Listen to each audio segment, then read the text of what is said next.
नमस्कार, अस्सलाम वालेकुम दोस्तों। मैं आपका याज खान और आज रक्षाबंधन है।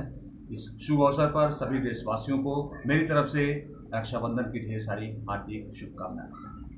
Love you all, take care. तेनू समझ बैठा सी मैं जिंदगी, तू मौत दी वजह बन गई।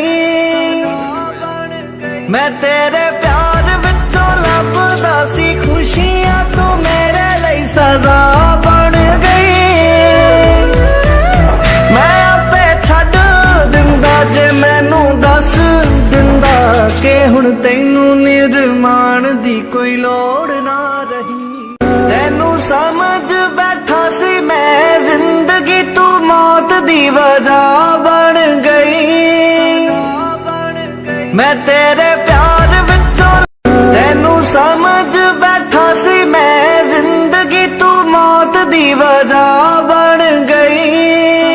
तेनू समझ बैठा सी मैं जिंदगी, तू मौत दी वजह बन गई। मैं तेरे प्यार विचों लभदा सी खुशियां, तू मेरे लिए सजा बन गई। मैं आपे छड्ड दिंदा जे मैनू दस।